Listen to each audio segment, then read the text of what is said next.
Small business owners in Cape Town are bearing the brunt, they say, of continued power cuts and load shedding, of course, continuing for this week again. Last week, we saw the introduction of stage 6. And when I look on the app today, we see that for the large part of today, Cape Town will be on stage 4, and then stage 2 will be implemented from midnight. Now, of course, at the moment, I'm standing in one such small business in Langa, New Hope Spaza.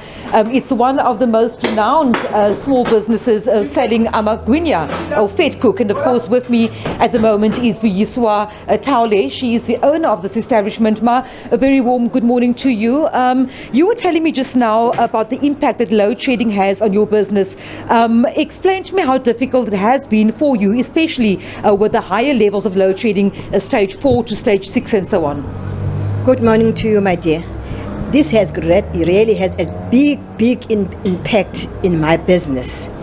Do you remember that when I start my business, I start very early in the mornings, about 4 o'clock, when I start inside preparing for the day. But because of this load shedding, I cannot start any earlier. So it has got a very big impact on my business, because my business, we're supposed to open at 6 o'clock, preparing for the workers buying to take some magwinyas to work. But now I cannot do it because at 6 o'clock it's so dark. So the people cannot come and buy. After all, they won't buy anything because I haven't opened. Because I can't open at that time because it's dark. I've got to open at 8 o'clock. Just imagine from 6 o'clock when I used to open, now I must open 2 hours later. There's also a safety aspect. You were saying that people, even yourself, you feel unsafe coming to work in the morning at that time when it's still so dark out. Definitely. It's very dark, it's very dangerous, especially for women and my staff. The staff, I've got all the girls inside here, they cannot come at that early because of this dark, because of this load shedding. So this has got a very big impact on my business. And even to close, we usually close at 8 o'clock, but because of this load shedding, we must close at 5.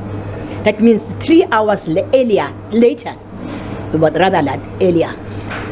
That's how those hours, that's money. Matale, you were also telling us that you've had to invest, and you're, I suppose, maybe one of the few fortunate small business owners that could invest in using alternatives like gas. I see there's solar lights here as well. But you were telling us that comes at a cost as well, and many of your other colleagues, small businesses, can't afford to do that. Yes, of course. I had to go and scratch some of my investment to come to be able to buy the gas, which that gas is also so high. Remember yesterday when the petrol goes up, the gas also goes up. You remember that we used to buy the gas for 60 rand, 90 rand, but now we're buying for 1,500. And of course, with the solar, I've got to install solar in the morning so that at least we could start at least 6 o'clock. That also, I had to scratch some money to come and to get this solar. So what about the other people who cannot afford to do that?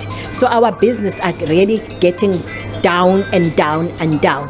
And we don't know where do we get help. We don't know where to turn to get help for these things.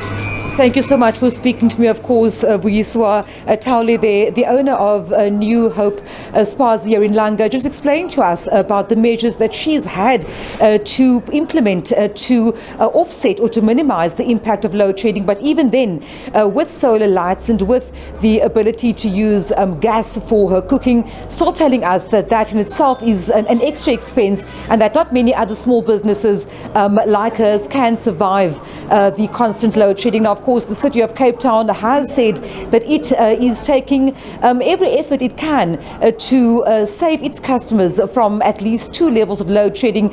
Today I see that we are on stage 4, but stage 2 in Cape Town is set to be implemented from midnight. And also the city saying that the constant power outages is having a huge impact on its infrastructure, like sewage pumps, and also its infrastructure not built to take such a beating. The city saying that it's taken measures, for example, to deploy more than 100 additional law enforcement as well as traffic officers around Cape Town to also deal with safety issues and traffic issues that are coming along due to the constant load shedding. But of course, there we've just heard now from Mataule, at least one small business owner in Cape Town explaining the difficulties that she's facing due to the ongoing power cuts.